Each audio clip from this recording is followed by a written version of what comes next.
Welcome to the WGL EU. Once again, we are into Season 1, Match Week 4. And once, as ever, we have 3 brilliant games coming up for you today. And of course, I'm Lauren Pansy-Scott, joined by Oliver. And how are you doing today? Feeling great. Really getting into things now. I mean, it's been going so quickly at the moment. 4 match weeks in, I've never expected it to be such a thrilling ride. We had some ups and downs, but I think this week's going to be just a little bit better.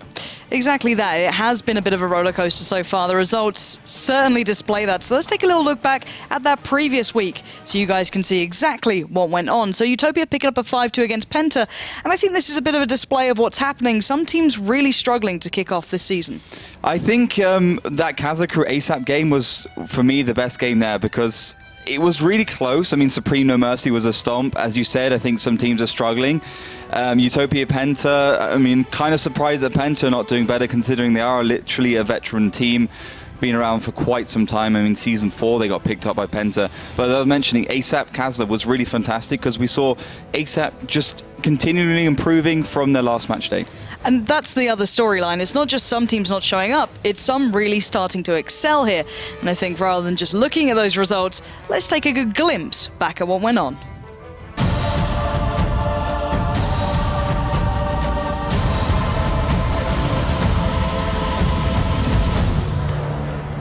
Hello everyone and welcome to the WGL EU Week 3, Day 2 of course of Season 1. 5 seconds left. Mooka now wants to move up and absorb some shots as well. Papa cowering behind those bigger tanks. Oh dear, there's the reset though, a slight one if anything, but looks like Utopia might be able to capture this out. Papa is still safe, and somehow, against the odds, Utopia have completed the capture against the firing squad of Penta Sports. The last remaining tanks that they have, and that's only 3 to try and deal with this very, very heavy lineup. Yeah, game over. Only Newmark's message left in the T4 and the 251. You'll see the rest of Utopia just collapse on them. Utopia, well, they had 20 seconds. They could wait it out, but they're going to go in for the killing blow. It's just message and New Multi-Show valiantly trying to stand against Utopia, but it will be Utopia taking that match 3-1 charge, but he's just going to be on his own for the moment. Takes 1 shot, takes 2 shots, takes 4 shots, takes 1,387 points of damage, and he will go down quickly. But here's the rest of Penta now pushing out. Hunter Zord is only still there because Shukyu went down before him. Shots now going down towards the street, towards Mac Money. A new multi-show is going to get chunked down as well. They should be okay here. Great shots off from the hill as well. Fussy Eater was a little bit too far towards the back, and he gets taken down. But Lucky Blast and Matt PL, the cavalry has arrived. But Matt PL's getting chunked straight on down. It's like that moment in the movie when the hero arrives, and then his horses gets cut down straight away. He's got to connect. Oh my god, the rear end of Griffin was poking towards Rafik, and he still sprayed it.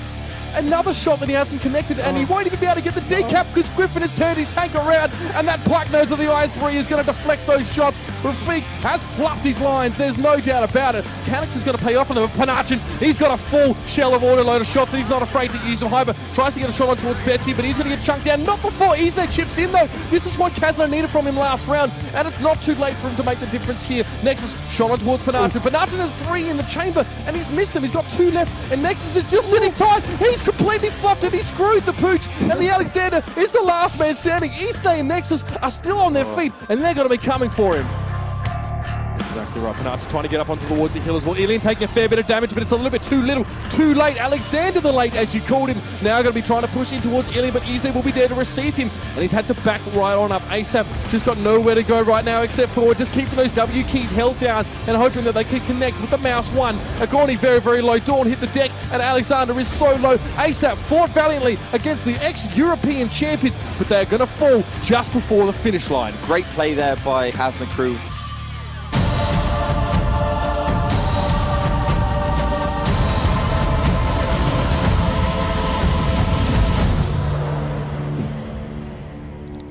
You definitely weren't joking about that last game.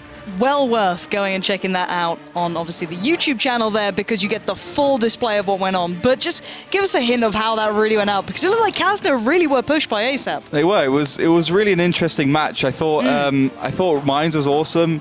Ruinberg was very interesting. I think ASAP showed some aggression which we haven't seen before. But For me, I don't want to talk about Ruinberg too much, but that's really going to be a game of who can beat those IS3 lineups, because it's so hard. But an absolutely fantastic match, and I definitely recommend you checking it out. So guys, let's see how that affected the rankings going into this week's couple of games. The rankings are what these guys are playing for to get towards the top, to be the very best. And as you can see, it's shaping up pretty darn beautifully. Supreme, reigning Supreme at the top. Not looking, let's say, all that weak for a team who's kind of come together fairly recently to a degree. New additions slotting in well. But what stands out to you here on this table? I think Tornado's doing pretty well. I mean, Wusa have only played 2 matches because of rescheduling. Obviously, we'll see them today as well. And they've got 2 wins in the bag, basically. Obviously, one of them was a tiebreaker win, of course, in that first one. So I'm really looking forward to seeing what they can provide, obviously, today. I'm kind of surprised that we're not seeing more of those Polish teams actually going up. You know, we got No Mercy, we got Strong there as well. The only one who's doing surprisingly well, I guess, is Utopia, who obviously, you know, just joined us for that open qualifier and have really done a lot of work since they've been in the league. Definitely have, and it's always a surprise to see Virtus Pro sitting in 7th so far. Drastic amount of close games for them, a couple of them having to go through to the tiebreakers, and we're going to see one of the teams that actually took them there in today's games. Tornado Rocks is going to be one of the teams to be featured first and foremostly. And speaking of teams who can actually take down Virtus Pro, they're up against Synergy. This is a huge game to start this one off with. I think that has to be my favorite from today. I agree. I mean, Synergy 5-1 defeat of Virtus Pro was an unreal result for them, and I'm super happy that they managed to actually beat the Juggernauts. Something we haven't seen for very many seasons. Penta, ASAP, again, I think Penta needs to get on their horse a little bit and actually do something in this league, because so far they've been a bit lackluster. ASAP seem to be improving every single match day. And Wusa Strong CM, again, the storyline is that Wusa hasn't been really in that many matches because of the reschedule, so we haven't really seen what they provided last week. So again, Strong CM, who've had some shaky results but seem to be pretty good, they could be an interesting match as well. Definitely could be. I'm also looking forward to seeing if really Penta can get their footing here. As you said, with ASAP picking up their game in, let's say, last week against Kazna, that could be real trouble for Penta, who people have been questioning their performance of. I want to see more from them. But still, great games coming up today. The first game will be starting up very soon, and I'm so excited for this one. I think we know the map pool as well. Ruinberg and Himmelsdorf to kick off with. So a very good map pool for Tornado Rocks. Synergy, I don't know if it was just that one-off game where they're able to anti-strap Virtus Pro to the absolute T, or if they can really push through and actually be a top contender. What are your thoughts on this first matchup? I think it's pretty logical map choices. As you mentioned, you know, Rox versus V-Pro. Rox went 3-1 against V-Pro and Ruinberg. Obviously, after that, they went on Himmelsdorf, got stomped. And then Synergy, obviously, you know, they went 3-1 against V-Pro as well. Yeah. So it's kind of logical. You're choosing your 2 best maps, and maybe even your 2. You got to play your 1 worst map on the other side, 1 better map on the other side. So you got like the yin and yang. You got the 50-50. So it's going to be about who can play their best map worst, in my opinion, this first matchup. And I'm not sure what to make of this, but you guys at home, give us your thoughts. You may have noticed here today we don't have Melee with us. She is studying for her exam. She's hard at work elsewhere, but doesn't matter. It doesn't keep you guys away from tweeting to us and getting on Facebook and giving us your thoughts. So head over to Twitter right now, hashtag WGLEU, and let us know your standout match of the day. I think we can all agree it's probably the first one, but let us know as to why. I always love hearing your thoughts and your mid-game analysis, because you guys seem to sometimes hit that nail on the head, and I'm sure we can sort out some giveaways and some goodies for those who do get involved with us. We always love that. But let's start talking in some sort of depth about the first map here. So Ruinberg. As said, both of these teams have had some good games on it. They've had 3-1 results, but it seems to be swings and roundabouts. I haven't seen that consistency yet really starting to show for either team. It's still early in the season, of course, but who would you want to put your money on if you had to in one of these? I would say I would put my money on Tornado in this first map. I think on Ruinberg, they just seem to be better. But again, we have that thing where we've noticed a lot of heavy tanks on the defensive side, and it's been so hard for teams to actually win on that defensive side. And that's really where the whole, like, okay, so what can the attacking team do? What kind of tanks can they bring? What kind of aggression can they bring and tactical ability just to take down those heavy tanks, which is something we haven't seen anyone really do so far. So I think that's what this first match is going to be like. I think on Himmelsdorf, we've got the kind of thing where Synergy, yes, they won against Virtus Pro, but in my opinion, Virtus Pro had a little bit of an off day. They went super aggressive twice on the defensive side, doing the same thing twice, and it just didn't work out. And then they also lost one defensive round, bounced them with some pretty weird tactics as well. So I don't know. I'm really curious to see if Synergy will make sure that they don't get too overconfident in this matchup. Yeah, I'm interested to see. This is my telling point. Was it Synergy being very good against Virtus.pro? Was it Virtus.pro's off day? Was it an anti-strat from Synergy just to Virtus.pro? Or can they be consistent throughout? We're going to get a good answer to that, as I believe the teams are ready. So guys, let's turn our attention to the first map, Ruinberg.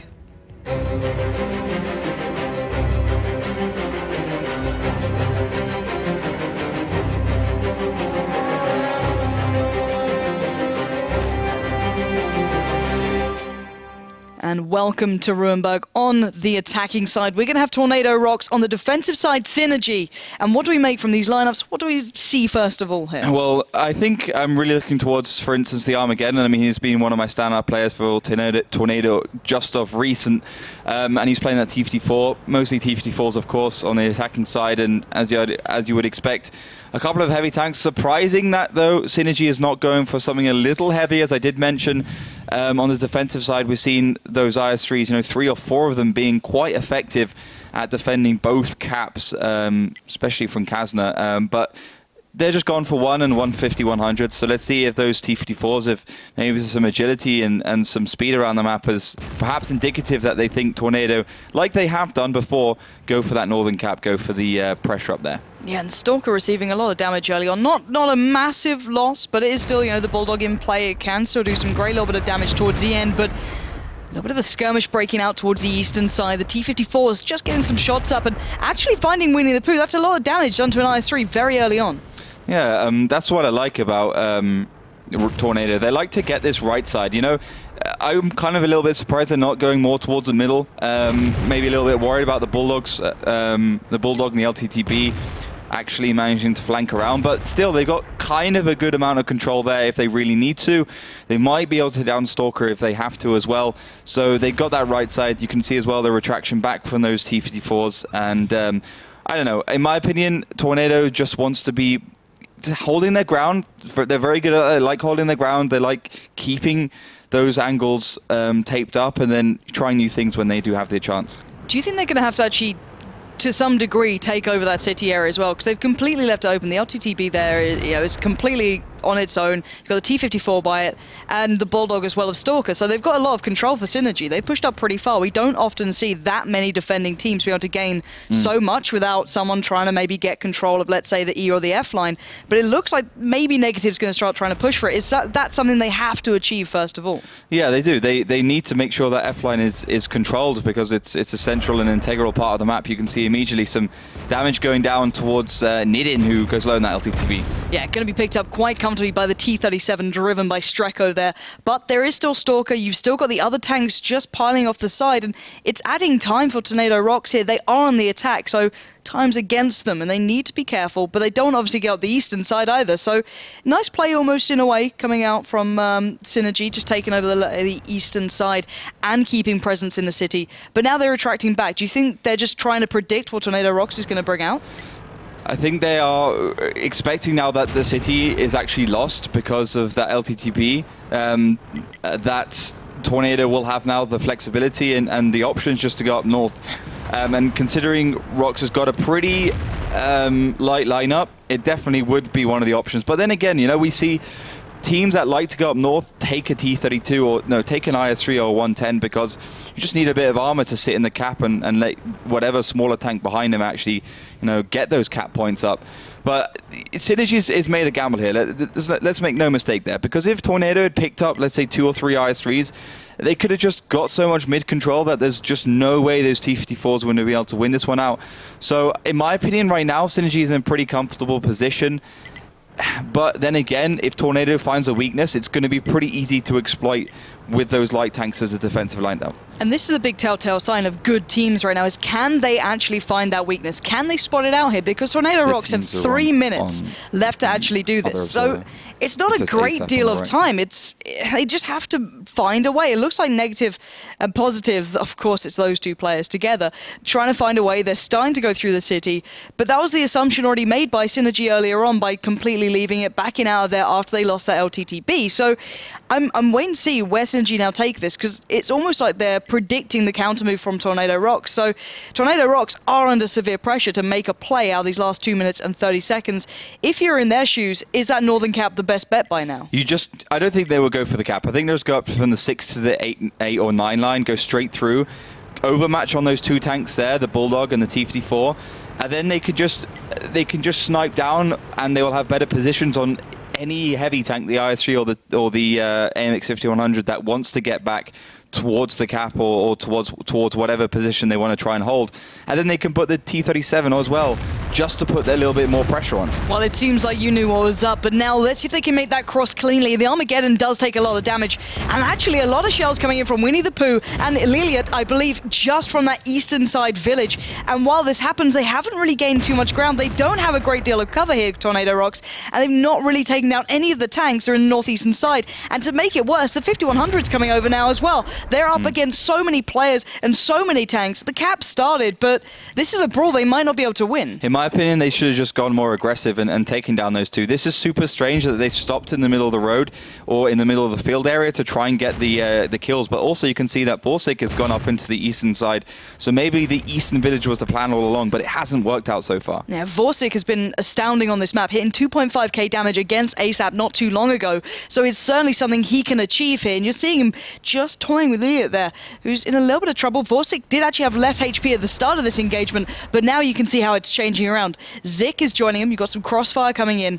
But Tornado Rock's still not making a bigger play out of this. They're trying to hold the numbers, trying to work down Synergy, and it's actually working out. They've gained the ground, but I think the fold is going to have to come in sooner or later as Vorsic is pushing in. He's now got a one-shot to make. He's played this perfectly, and actually I think Tornado Rocks have somehow chipped away enough from Synergy, but a huge miss there from Vorsic. How can you just... You can't do that at this sort of level, Vorsic. Get the shot off. I've been talking about you like you're a good player, but what are you doing, Vorsic? If you lose this, this will be a travesty. But because he needs to get the damage done, if Ilya can buy time... Oh my god, Vorsic, what on earth are you doing? He needs to go back to a training battle or something. He needs some time out because that was atrocious. They could have turned that, but now look at the numbers. Ilya can run away. He is so far out of this fight, and there we have it. Synergy just laying the smackdown, saying, guys, you're not even close to this. We can hold on for 10 seconds. We've got HP for days, and these errors you cannot afford at this level of gameplay. Stalker chimes in with one for himself towards negative, and look at this, back-to-back kills coming in, 3 tanks remaining for Synergy, and that's all they needed. Wow, that was just mistake after mistake coming in for Tornado Rocks. Yeah, I mean, so many bad calls, as you mentioned. I mean, Vorsic losing that 1 versus 1, even though he had like 20 or 30% more hit points, he basically could have fluffed 2 shells and still got away with it, but he fluffed like 3 shells and didn't get away with it. But I think, generally, I'm not sure. I think they might have been able to win it if Vorsic didn't screw up. But I agree. They got it back close at that point. They could have won it. But the thing is, I mean, I think their tactic was flawed. I think they should just be more aggressive into that northern area. Got that overmatch, killed those tanks, and then worried about the eastern cap, because those 2 tanks would have gone down very quickly. But I think they were focused too much on that eastern village. I mentioned, you know, they love playing around that middle area. They love playing around the eastern side. And I think that's where they went wrong. I think they need to have more of an understanding of how the whole map works. Well, let's take a little look back at how the map was developing at this point, because the initial plan hadn't gone great from Tornado Rocks. They didn't get control of the eastern village, but then they also didn't put any players initially down towards the city, so they kind of gave up a lot of the map control that Synergy then just seemed to want to punish. Yeah, I mean, for sure. And I think the good play from Synergy as well is that they put 2 tanks up north, because it caught Tornado by surprise. They were thinking, okay, they just got to the eastern village. They can't commit so many tanks away from there because of their light lineup. And it's great exploitation from Synergy, just getting your opponent's mind. But I think this is where it goes wrong. They should have just been aggressive. I mean, you also have the option of putting their T-37 towards the left side of the cap once you've actually taken down these tanks there. So Milov and Stalker, once those 2 die, it's a pretty easy game to put the pressure on. Make sure you have the T-54s you can see down south of the map actually keeping control of that F line. And yeah, I think that would have been an easier game for Tornado. But even then, the 1 versus 1 against between Ilya and Vorsic didn't help things at all. Well, let's be honest, on that cross alone, you saw Tornado Rocks taking over 1,000 damage, shared out between them, of course. Yeah. And they gained nothing from it, really. They got a little bit of position, but they didn't manage to kill anyone off the back. And here is, well, Vorsik's errors, let's say. His teammates at this point did actually help him out. There's a little bit of a crossfire coming in, putting Iliot into a bit of an awkward spot. But still, Vorsik missed so many shots that he just has to hit in these situations. He was always one shell ahead, and that's a position where, you know, as a top player, you always want to be in, and he gets 2 shells ahead there. So you can see the discrepancy, 50% to what, 20%, 15%, and then, he loses in this position. How is that even possible? You could ram Iliot to death, but yeah. Iliot was 29 HP. I mean, Vorsik might have had internet connection issues. A great play by Iliot there just to get him tracked so quickly that Vorsik can't get his turret far enough around. And then that was already 2 shells. Iliot does a great move here, goes back, Vorsik goes forwards for no reason and gets killed. Just maybe a little overly, overconfident again. Maybe that could have been punished just on an individual level. It doesn't have to be as a collective sometimes. Yep. Just one player being too confident, thinking, well, okay, he's 29 HP, of course I can kill him. I can just go in again and again and again. And you get caught out. Guys at home, hashtag WGLEU. What just happened? Was it just error after error coming in for the one and only Vorsik? Or was it just really good play from Synergy? This is the thing. I find it very hard to just give it over to Synergy, say, drop. They played it well. Because really, it was kind of a 50-50. Yep. Synergy read the situation well. They responded well to it. But then I feel that Tornado Rocks never really made that big move, that big commitment. They just seemed hesitant after a while. So we'll be going back into the same side, of course. What do they need to now do here? What's the big, let's say the easy fixes they need to now get ready for this round? I think Synergy needs to pick up a heavier lineup. I don't see why you wouldn't. Just have a couple of T-54s, even an AMX-1390 can work. We've also seen a T-69 work on this map. I think for Tornado Rocks, I think they need to keep that eastern side, hold their ground, get the crosses off, and don't worry about the northern caps, because obviously they seem to struggle there. But we can see, lineup-wise, Rocks going for something a little bit heavier with the IS-3 and the MX-5100, and Synergy sticking to their guns. Well, you said that maybe they should have committed to a slightly heavier lineup. This could hurt them in the end. But then again, we're seeing Tornado Rocks going to the exact same spot. I'm not seeing anyone yet really to control the city, and I wonder if Synergy's going to try and play the same way. We'll have to wait and see, as the teams are just taking their time to get into those initial spots here. But if you could be in anyone's position, which one would you say has favor currently in response to the other's initial play? For sure, Tornado. I mean, they have less than 100 HP less as the attackers than Synergy. It's unbelievable. I think it's a good read as well to say, okay, Synergy probably won't pick different lineup at the second time, and they're going to pick a 5100 and IS-3, which means they'll have more mid control, more damage, and with Synergy's T-54s, which are like good turret armor, decent hull down in the fact that they can bounce a little bit on their turret, but obviously they don't have good gun depression, not particularly big, so they can't peek over very much, and that's where the IS-3 can really punish them. And then on the other spectrum of things, we haven't seen much of the Bulldog coming back out to play. What do we make of Stalker picking it up? Is it just a personal preference, or have you seen actually play a purpose in this one?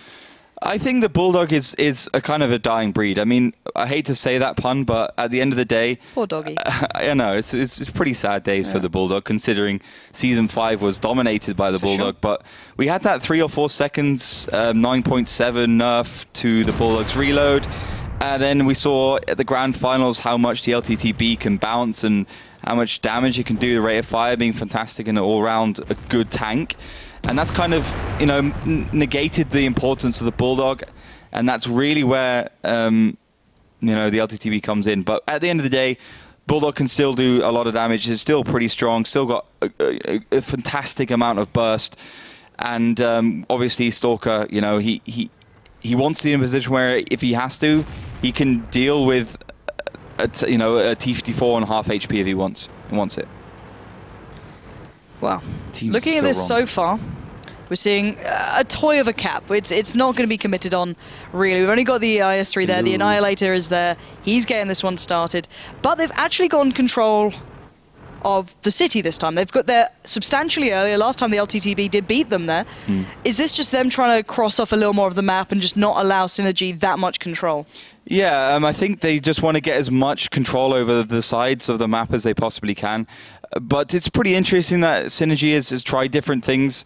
You can see Stalker immediately going into the village. This is going to be interesting. We had the same situation. This last time it was just Nidin on his own. He actually got beaten by Streko in a T37. This time Synergy has sent a lot more there, trying to actually reverse the situation. Oh, this is interesting. We've got that 3v3 coming down now. You've got the T54, you've got the LTTB there, you've got the 5100 in the battle as well. Stalker still laying down the fire, but it's Vorsic to find Nidin again. Nidin's gone down very early both times here, but now there's more damage coming through. The T54 is in the background, but it's Stalker doing the work, taking down a 5100 with some assistance, but that's a massive bit of impact play. Yeah, good play there, for sure. The AMX 1390 still has it use. I mean, did a lot of damage against Mielov, but at the end of the day, just not enough. Gets taken down at 5100, sorry, so not MX 1390. So I'm pretty surprised that Tornado just went for that one, and Vorsic really doesn't seem to be on form right now. One of the better players in the league for sure, and this is where Synergy could run away with it.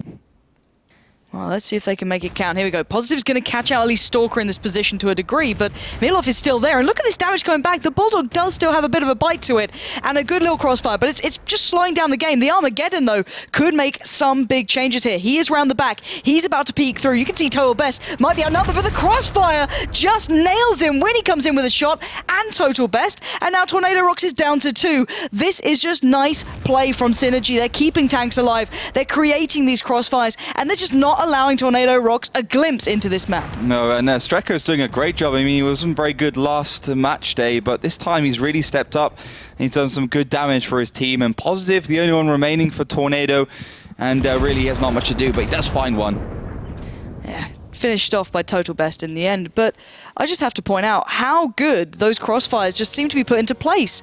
It seems like, well, okay, we'll take the challenge on one tank. We'll try and zone this guy out. And then they lose a 5100. And it's just instantly going wrong against Tornado Rocks. Now, I have to ask you the question again. Is this Synergy playing well, or is it Tornado Rocks not playing well? Well, Vorsic gets killed again where the rest of his team's on 100% HP with the AMX 5100. I can see this. I can see what they're doing. They're 5100, and they have Strecker there in the T37 to control that middle area, the courtyard area, which is pretty important.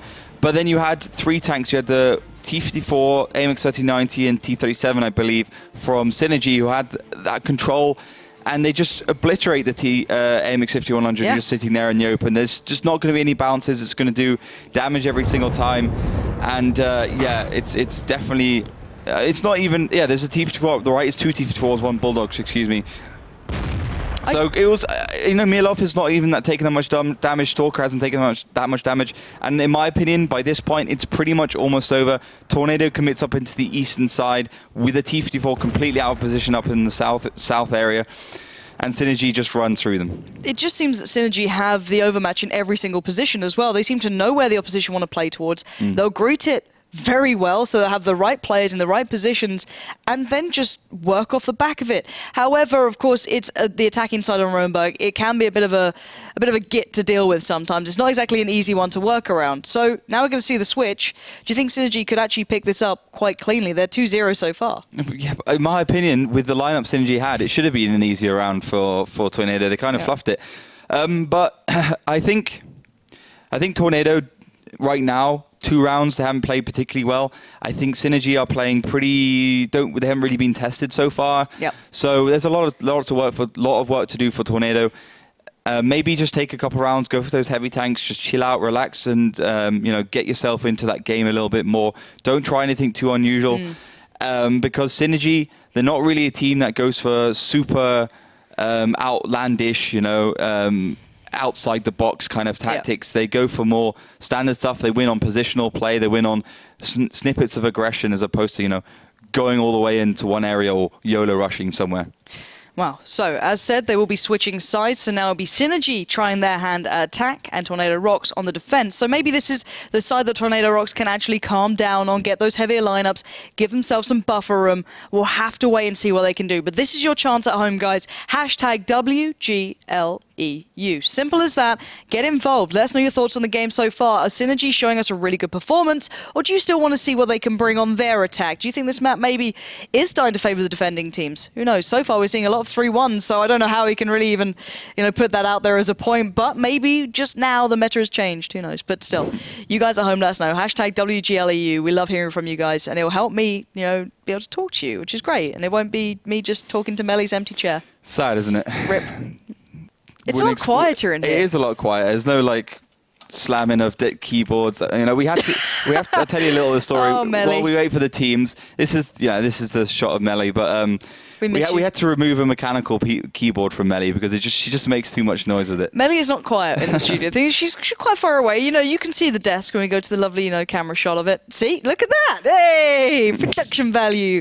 But no, it's like she's quite far away. But every now and then I'd hear a little tap, and I'm like, what is that noise? I start looking around, and I just think, that's Melly. Melly's just having to, she's putting her tweets out. She brought a horse into the studios again. Damn it. Melly, God's sake. But no, hopefully Melly's having a good time doing her studies for her exams, bless her. It's always stressful, but I'm uneducated, so I don't know what that's like. GCSE was about as far as I got, so, it didn't really count much. But anyway, I think the game is ready, so let's get into this one. As said, the sides have switched, so Synergy now have to bring their A game. And I prefer this style. It's kind of hedging their bets. They're putting the Bulldog down by that E-line, just straight across. Okay, you've got some control. You've got the LTTB actually a little further north, and then the vast majority of their forces down south towards the east. But on the opposition, what do we see from Tornado Rocks here? We're seeing the exact same lineup they use against Virtus Pro. 4 IS-3s, a 5100, 2 LTTBs. I love it. I mean, I really do think this is a really hard lineup to beat because you've got so much firepower from those IS-3s. 5100 can still kind of be dynamic. You can even drive like 4 IS-3s straight through the middle of Ruinberg and they should still be okay. And then if you really need it, you can have the double LTTBs to get those resets, to be dynamic. And it seems like Tornado and Kazna are kind of leading the charge on those LTTB fronts, and on Ruinberg at least. So I like this Tornado lineup, and Synergy probably has an anti-strat for it because they did see it against Virtus Pro. They saw how successful it was against Virtus Pro, and as we've seen for Synergy, they're very in tune with what other teams are doing.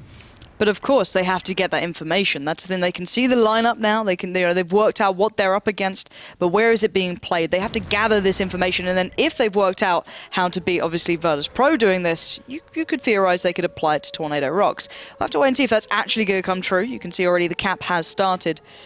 And well, Stalker just keeping a little bit of fire coming down. Not too much. And those IS-3s. Look at the HP still with Tornado Rocks. That's so much there. 8.2k. Synergy instantly is down just because of their slightly lighter lineup. I don't know. I don't know what to make of that. But still, we'll have to wait and see. I like this position with the 5100 there. Just be able to cover somewhat of that eastern village.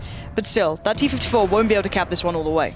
Yeah, they got the 5100 just to provide some support to Mielov. I mean, you want a tank there that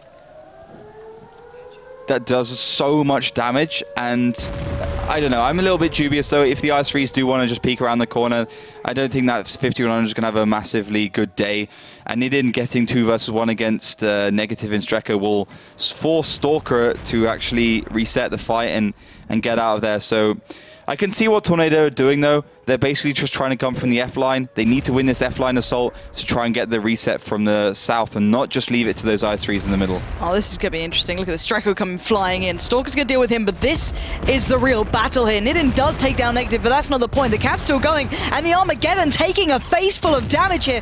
Great work coming in from that 5100 just behind the rock, but you're rather stationary. They need to be careful here. He's got 2 directions of attack coming towards him. He's got the eastern village and just that crescent moon line. Just going to be a real issue. The cap has been halted. The pressure's from the north, but the damage is certainly coming. And look at Positive getting confident, but the T-54 takes down Armageddon. They're doing great damage here, Synergy, but they are starting to dwindle on HP, and you're going to see the Annihilator coming into this looking confident, and Positive probably can take down both of these guys. Yeah, Positive can do 2 versus 1 in that situation because he's got good support from Zik and the Annihilator, so he does find one. Zamika leaving only Mielov, the star player from Synergy, remaining. And still, Tornado Rocks has 3.6k HP. There's so much firepower, such a hefty lineup to deal with. Those T-54s were always going to be up against the odds here, but still, maybe that's food for thought going into the second round, because it looks like Tornado Rocks have got that little bit of a buffer now. They have got this round in the bag, as Stalker is the last man alive. Vorsic on the hunt for it, and he should be able to get this one done. This should be his job, and it is. So, we will be seeing Tornado Rocks picking up their first go on the defending side, which, to be fair, they truly deserved on that one. That looked comfortable, and I think that's exactly what you're saying about these heavier lineups. You don't have to be so, let's say, involved. You can sit back a little bit. Exactly. You can just kind of play a little bit cautiously and then just wait it out for the opponents to make the move. And you got to consider as well that Synergy actually won that western side. The city area with Stalker and Nidin, the Bulldog and the LTTB. So even having won that, they still can do very much with it because those two LTTBs just kept them distracted, and it just allowed Tornado to roll out of that Eastern cap, even with Mielov doing so much damage there, and the 5100 Zamika doing great work as well. It just didn't come together, just not enough damage to actually stop the IS-3s. It would require quite a few misses on their part for Synergy to actually do anything here. So this is a good setup. I think Synergy is a little bit rigid. They're at least aware, which they weren't against Kazakru, of where those LTTBs can come from. But I still, I'm still a little bit worried about Synergy's attacks in general. I think they need to be a little bit more dynamic, and they've got so much space to play around with. I know they are a little bit worried about playing the corner game with the IS-3s, but still it's better than just sitting there and waiting for the IS-3s to come charging off the middle. And we were discussing, obviously, maybe a slightly more dynamic lineup or slightly heavier lineup could have worked out there for Synergy. What would you recommend they'd change up for? Because even if they would even just needed that little bit extra firepower, what can they go to? Well, most of the wins we've seen against the defensive teams on Ruinberg have, excluding the ones where, for instance, crazy caps yeah, exactly, crazy caps or massive throws. Excluding those, we've seen the teams win because they've gotten that Eastern Village. They've got around the corners without receiving too much damage. They've got the zero line under control. Good fire, good crossing, good crossing positions. Covering each other, making sure they have line of sight on each other. But that's really a hard thing to do. And it would just depend on if Tornado decides to go forwards and be a little bit aggressive out of that Eastern Village, if that would actually be a successful tactic. But I think it's still better than not trying anything at all. I agree. I like to see more from Synergy. I think they have not necessarily the most creative ability, but Stalker certainly knows, in theory, how to overcome these issues. You can look at it on paper and you can see it when you watch these games back, how to adjust these things. Okay, well, we need a heavier lineup. Okay, I need more damage. Okay, we need to win this battle. Stalker is very aware of that. He should be able to adapt in the break. Adapt? What is that word? I'm not sure if it's a real word. Adapper? Adapper. I don't think Stalker's all that dapper.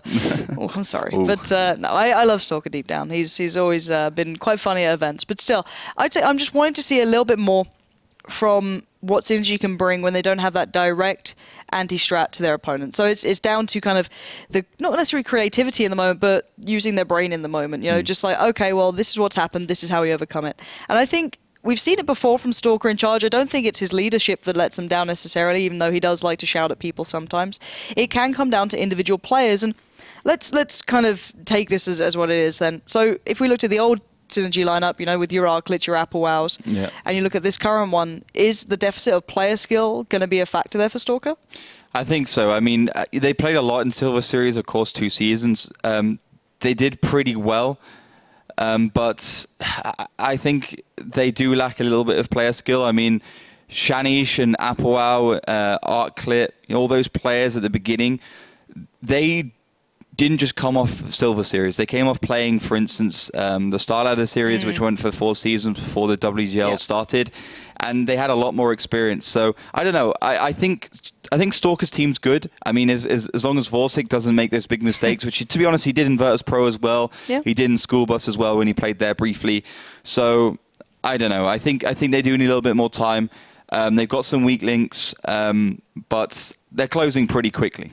Yeah, they are getting a lot better. And you're seeing if they can work it out strategically, they can follow it with the individual skill. But once again, guys at home, thoughts on that? Do you think the old Synergy lineup is still superior to the new one? Obviously, you can't have them both at the same time, but you get the idea of it all. But anyway, let us know. Do you think that player skill gap, that slight difference, could be a hindrance maybe for them down the line? Hashtag WGLEU, so we can have a little look in a second. I trust you've been getting involved already, guys. I always trust in you because you are my trusty one and only friends during this show. Because Ollie just abuses me really subtly most of the time. Oh, yeah, it's not the other way around. It's not. It's normally Melly, to be fair. Total zero abuse and I get it all back. To be fair, it's normally Melly. Yeah, okay. She's the one who Let's play on Melly it while she's not here. Exactly. She can't say anything this time, and she can't throw things at you or punch horses. It's much nicer. The atmosphere here, far calmer. But we are into this one. So let's put that as, wow, okay, Rock's going all IS3 and a lot heavier lineup. Same lineup as Rock's last time, but I think, Synergy had gone for the T32 double 5100. I like it. I mean, it's so hard, as I said, to win with those light tanks. Let's see how this one works out, of course. So we've got the zero line push, you got the LTTB straight out there of negative, trying to spot that one out. And then you got the rest of them just making sure the left side is controlled. And really, it depends if Synergy can actually do some initial damage, maybe do some blind shots against negative. I'm really excited to see if this works out for Synergy, because now they have the lineup that has the firepower to challenge the opposition. Whether or not they can put that to good practice is yet to be seen, but we'll find out very soon. As you noted, those early blind shots will be coming through. Not a great deal of connection just yet. I think the Armageddon took one shell, but that was about it, and he may have even been spotted, to be honest. He's quite far forward in the IS-3, playing a slightly closer position. But still, bit of a difference towards the City this time. Total Best in a drastically heavier tank, 5100 there. A lot more firepower to it, locking down that central line. And do you think they're going to try and force the hand of Tornado Rocks here? Yeah, they are. I mean, it's a classic tactic on this map. We saw Tornado do the same thing with the T-54. We saw Synergy in the previous round do it with the T-54 as well. Now they switch it up to a T-32, and they've got it into this position without taking any damage, which is fantastic, you know. Often the problem is you have a T-54, 1,250 hit points, just doesn't do much against, doesn't take much to actually kill it. T-32 is a lot harder to deal with because of that mantle armor, and just generally because it can bounce a lot more. Stalker, Total Best, providing firepower from the right, providing some covering fire, and I think this is a great start from Synergy. It'll really just depend if Total Best can live through this. Well, it's going to be the big question, isn't it? He's in the 5100, he's got a little bit of HP to depend upon, but he's got 3 tanks now staring him down. Only really Stalker able to provide any fire, but Positive is very low. This could be a nice little pickup. A 1-for-1 exchange probably going to come of this, but Total Best is buying time, and is that worth it? He definitely did his job. 1-for-1 exchange when he's in that 3 versus 1 situation, really can't ask for more, and he's provided a good window for Synergy to push into the Eastern Village. Oh, and look at this. They've taken this opportunity and they're going to run with it. This is brilliant stuff. Synergy just now need to make it stick. This is where that player skill is going to be questioned, but the Annihilator finds me off so early on. This could be a problem. Jack gonna be looking around. The Annihilator does get picked up by Winnie the Pooh, but here comes the Cavalry. Negatives going straight back in. There's Streko as well. The LTTBs are flying in, and actually, they're pretty strong at the moment. And this is going terribly wrong for Synergy. They had the advantage. They didn't make it stick. The LTTBs are back, and just Winnie the Pooh and Nidin are in a world of trouble, and they are being hunted down. And Tornado Rocks are keeping their players alive. Very impressive stuff once again, but the 2 tanks remaining can do so little in this situation. Yeah, the Bulldog and the LTTB, both tier 7s alive. Not really that much they can do, and it shows that Tornado's firepower and their focus fire was on point this round. Stalker, team captain, last room remaining. And I think he'll be a little frustrated with this one because, to be honest, position-wise, they had a good shot at it, but still, it is going to be 2-2. Tornado Rocks getting themselves back in their game with a nice, impressive defending half. But let's talk through that game, because that seemed like, for once, Synergy had the lineup they could work with it. Yeah. They played it well. They got the 1-for-1 exchange straight away, which was decent enough. They drew three tanks over towards that. Then they got the overmatch in the Eastern City. How the hell didn't they win that? I think Positive dying was not a great thing in the IS3. You know, 3-for-1 against Total Best. You know, Total Best just standing his ground for Tornado, staying alive for so long, and then the Synergy putting in so much to try and take him down. It was just back and forth, and then they try to then they push into the Eastern Village with that little bit of time they had. But then you could see those 2 T54, those 2 LTTPs of Tornado just immediately reversed back, got back into the firefight, and managed to actually, you know, finish it off there. Again, those IS3s bought enough time for those LTTPs to get back into the fight after taking down Total Best. So I think Positive dying wasn't great. Having to commit 3 tanks for him wasn't great. But I like the idea. I really do like the idea. But I just don't see. It just couldn't work, and maybe some individual player problems as well. I mean, let's be honest here, Positive should have never died in the IS3. No. There should have been some sort of communication between Negative, Streko, and Positive that kept him alive, because that was disastrous. And I don't really see why. I mean, why they would have had... maybe just pick one less IS3, pick a T-54, because those situations don't help. I mean, even if Positive didn't die, he's still in the middle of no man's land.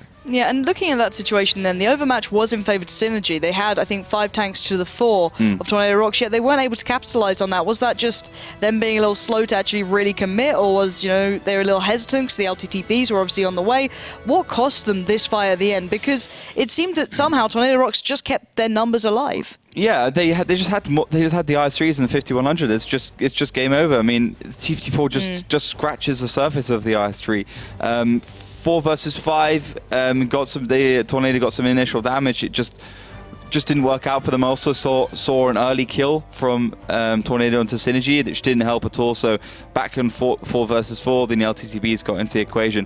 But again, I like the idea. I think that was one of the better strategies we've seen from a team on the attacking side on Ruinberg.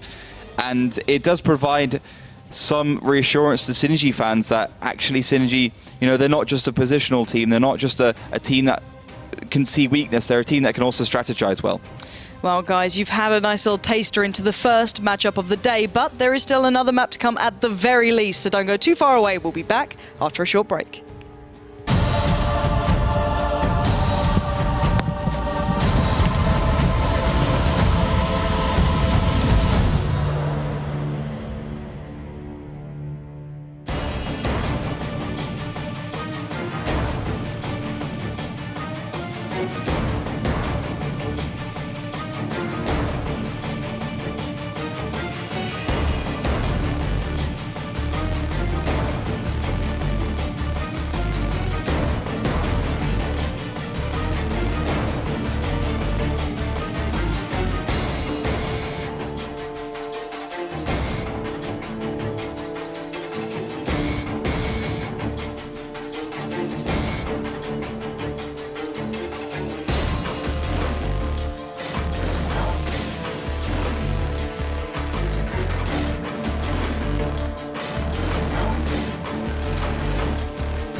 Welcome back to the WGLU. We are still obviously in game 1 here, waiting for map 2. Teams are just getting themselves prepared, and that is going to be Himmelsdorf here between Tornado Rocks and Synergy. Currently tied at 2-2. This is kind of what we expected from this game.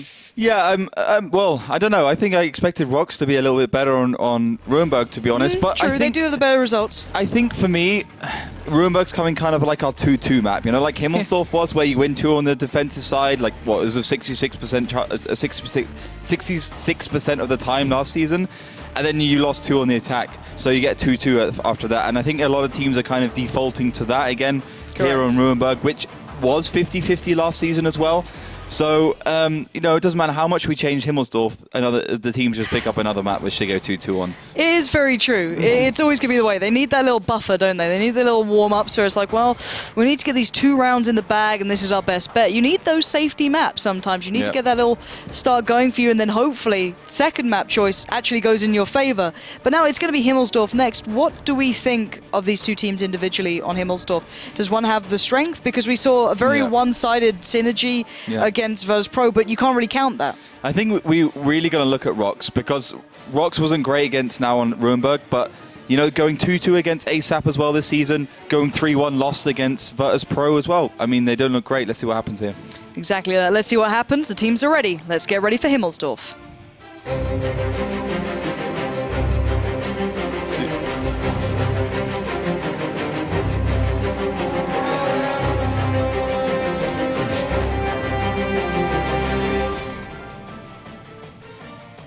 So, welcome into the classic map of Himmelsdorf. And well, starting out on the attack, it's going to be Synergy, having to prove that they aren't a one-trick pony and it doesn't just work against Virtus Pro. And up against them, Tornado Rocks, another team who's done wonderfully this season, who wants to get another head put on the mantelpiece. And let's see what they can bring here. What do we make of these lineups? And wow, where does that come from? That's just that's a great piece of timing. That's the thing, you know, when you're playing at this level, what you basically do is you time how long it takes from a tank to get from A to B, and then you shoot exactly on that time, and you have a good chance. It's like, you know, that when you're shooting against that that boost on steps. Yep. You know how long it takes them to get from where they spawn to where the boost is, and you just shoot and you blind shoot and you got a good chance of hitting. It's quite impressive considering the varying differences of tank speeds that can come into the equation, that they still work out what the opportunities are for every single different tank, every different lineup, and then they'll have that intuition to make the shot. So it was extraordinarily close, as you could see, but it looks like the analytics has been called out here. He's out on a limb, wow, and his team's just leaving him there. It's like, well, you made your choices. We tried to help you earlier, but you can just now be kind of thrown in there. He's just being used as bait almost, and I don't think anyone can get him out of this situation. It's an absolute horrible position to be in, like the worst position you can be in, because you can get shot from 1, 2, 3, 4, 5 angles, including the hill. So, not really. I think 1 angle's enough for me to get shot from before I decide to just cower back into cover. But great start there for Synergy. They can't really ask for more apart from a tank that's just going to get killed regardless, and they can just push forwards. And I'm kind of surprised. No, I'm kind of surprised that Synergy didn't just wait back, because as we saw against V-Pro, they're pretty good at early aggression, but then again, I don't think Tornado is going to be making that same mistake. And this looks like almost a very standard way of playing from Tornado Rocks. It looks quite, not old, I guess, but it reminds me of a lot of the older tactics, as you have, you know what, Zik and Negative just up by that train station in case there's someone capping maybe over towards the west. You've got the Armageddon being the linchpin, and Positive does find Stalker, so that's a nice little evening matchup, but such a bigger tank loss for Tornado Rocks. And where do we see Synergy working towards, or are they just gathering the information right now? They've got a lot of options. They've got the left side easily taken down. They haven't got their T-37 anymore. Stalker shouldn't have died there, because that's made it very hard now for Synergy to take that left side. But they still got the backup of the fact they've already taken a tier 8 tank down, done good damage against those tanks in A1, A2, which, by the way, we've already seen that this season from 2 Tigers, and it didn't work out. So I think Synergy, having done a lot of prep and a lot of homework on these games, but look at Vorsic and would have been pretty easy to take advantage of. Yeah, Positive Vorsic, I think this is pretty normal, though. They're just going straight through the middle to try and take down the tanks in the left side, but maybe not expecting Total Best. Yeah, fantastic timing from Total Best. He just checks. He may get taken down here, but at least he spots out the play. play. And well, we saw what happened before in 4-6 in these clutch situations. You got to be careful with this guy. He either, brings it home or he goes down. And great crossfire set again. Liliot with that T32, watching Positive's push. Ooh. Great damage coming in, and Vorsic can't help. Vorsic can't cross there either, so they might get a free pickup kill here. Vorsic is in dire straits. So is, oh my God, I can't believe this. Positive's down to nothing as well. This is beautifully worked out. Total Best can go back in, but this is going to be a 1-for-1 shot. Let's see who's going to land it. Ooh, cautiously does it. Total Best doesn't want to give it away too easy, but this is a wonderful bit of play. Positive takes the shot, but look at this backup right from the hill. The T37 coming in at the perfect time. Streko saving 2 players on the team, but Tornado Rocks are so low at this point. Yeah, they really have to go forwards. I mean, they have to try and find a weakness here, but Synergy aren't playing it perfectly either. But they do find Vorsic. Slightly sloppy here. Elliot does get taken fairly low, and oh my God, Streko in couple with Positive just doing serious damage. And it's sloppy from Synergy. They had a huge advantage then. They had everything in their favor, but they kind of let it slip a little. But still, individual players on Tornado Rocks cannot be underestimated. But let's see how they're going to take this one forward. We've got almost the D-line completely covered in Synergy players. We've got the cap going on the way in the west. But what do we make of Positive position with that T37 and Streko as well? Where can they go here? Well, you could just go anywhere. You can roam around the map. You can have a little bit of a laugh. I mean, those two have been playing pretty well right now.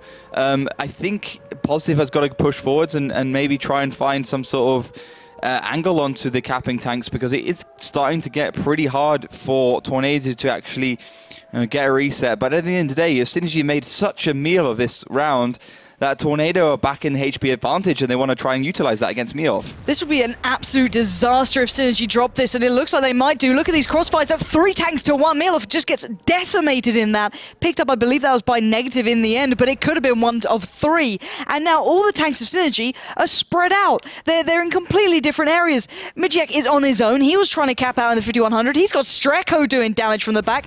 Great play from that T37. Then he's got Armageddon just waiting out in front. That should be a one-shot just delivery coming in.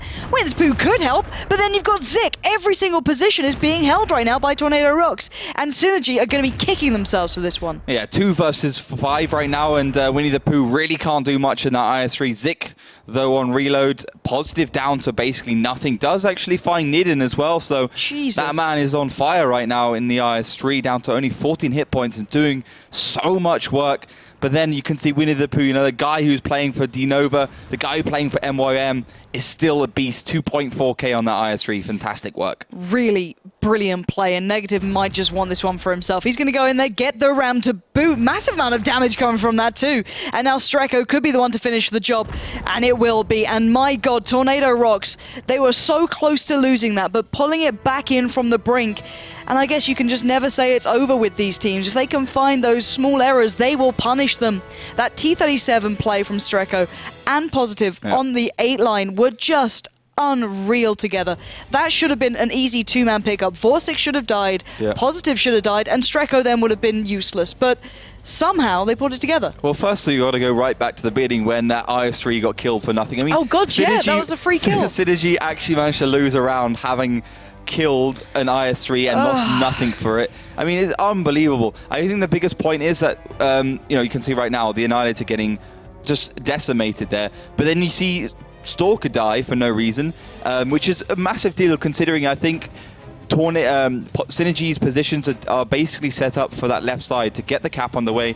So Synergy, Stalker dying, a massive blow to Synergy. Then they looked like kind of lost. They had some good position there, though, with Total Best and keeping that middle courtyard locked down.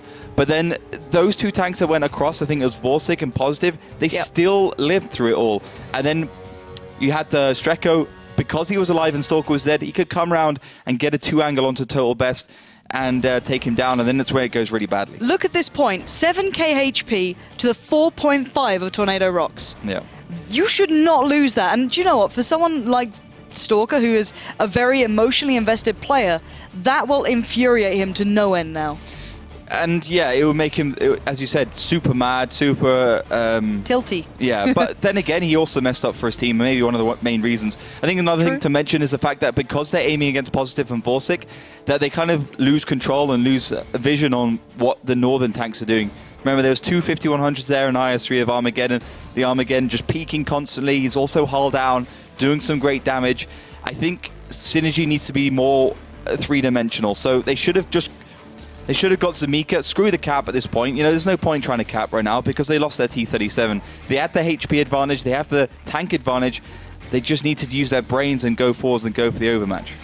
Very disappointed in Synergy's play then. I think everyone at home was saying as well that they do believe that Tornado Rocks can turn this around. I've seen you guys get involved on Twitter. You were tweeting through to us, you know, saying the IS3 picks are great for comfort to build themselves into the game. If you're not feeling so confident just yet, pick up an IS3, you can depend on it. And well, we've seen that working quite nicely then, apart from the very start, at least for Tornado Rocks. But still, that was a disappointment for me, from considering I saw Synergy on, let's say, peak in their last game against Virtus Pro, to now a shadow of what they were achieving there. I'm a little surprised and kind of disappointed. They should be over making those errors. Don't get me wrong. You know, Tornado Rocks exploited all the errors they made very well. There's credit to that. But I can't believe Synergy's going to recover from this. I think that's going to be not a killing blow, but it's certainly going to be something to set them spiraling anyway. We are now ready for the next round coming up. This could be Tornado Rocks getting on match point. They're 3-2 at the moment. Synergy trailing behind, and Synergy is still on the attack. What do you think they're going to bring this time? Well, we got pretty much a mirror match from both teams, pretty close to, apart from that T-32 instead of an IS-3 for Synergy. Now, Synergy, as you mentioned, probably pretty angry, but then again, you know, one round messing up that much, they can go one of two ways: tilt, or they can just use it as some fire and go forwards and play with a bit of aggression and passion and anger, which does help them a little bit. I think Stalker's going to be a little bit more cautious, and this is what they did against Virtus Pro. Good hill play, good positional play, going straight down there. I think they could do well here. I think Tornado picking up three 5100s is a mistake. I think if Synergy gets into the B6, B7 area, it's going to be very easy for them to actually cap there. And with the T-32, if they can get them into T3, it would be very, very hard for Tornado Rocks to actually come back from this. But you can see immediately Streko constantly roaming around the map, trying to find where the tanks are, trying to find, you know, the positions. And, you know, he's probably pretty certain that Synergy have some sort of hill dominance. This is a huge presence across that A line as well, or at least a northern presence coming out from Tornado Rocks. They've got 1, 2, 3, 4, like 5 or 6 tanks just up there, and then the Annihilator. This time he's not gone down in the first 30 seconds, which is obviously a benefit, but still, it's quite a lot of, it's a massive stack towards the north. Is this just them saying, all right, Synergy, you take hill control, and we'll wait for you if you try and make a play from it? Yeah, the main difference between Tornado at the beginning of the season and now, since on Himmelsdorf at least, is the fact that they don't commit the T6 to the one line. Before, they committed the T6 to the one line, so they couldn't actually get any information anywhere else, and that caused them so many problems. But in general, they have been a team that always wants to control the northern area. They always want to control that cap and make sure that no team's going to go for there, and maybe even catch them out with a 3-line push. So I like the adaptation and the differences between Tornado since the beginning of the season and now. And Synergy, well, I think they kind of got let off the hook with that super aggressive pushes by Virtus Pro in the last match day. And, you know, we haven't really seen them be super aggressive themselves on Himmelsdorf. And that's where, you know, we've seen them struggle, at least in that previous round. And tentatively, they're moving towards the north here. And they've gathered minimal information thus far. And looking at Streko and Armageddon, they can cause so much burst fire damage just between each other. It could really start to hurt. And Total Best, and oh my god, these 5100s could be in severe trouble if they do commit around this corner. You've got 5 tanks in a position that could really do damage, but they are going to try and take a slightly smoother route. And do you think Synergy's actually going to go for a play towards the northern cap here? I think so. This is great. I think Armageddon, he's going to be the only thorn on the side of Synergy right now. And Streko, he's going to just basically provide a hull-down platform for the Armageddon, which is nice adaptation for Tornado, something we haven't seen before. It's going to provide... It's going to be harder now for Synergy to actually get this cap off, but still the Armageddon needs to play well, and Synergy you know, have to play pretty badly. But again, you can see Synergy not going for that northern cap again because maybe that T-37 was killed, so instead going to be using the T-32's position in D3 as a kind of platform for them to then go forwards.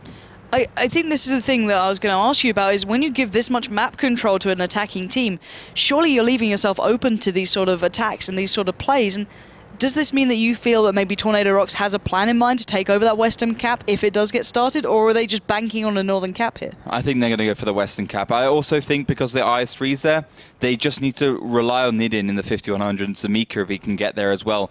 Because if Nidin doesn't bounce a shell, the Annihilator will die. But then again, he's got Negative in the background. That's great adaptation from Tornado, really nice. And I don't think they really expected that because Negative all the way towards the back of the map doesn't get actually spotted.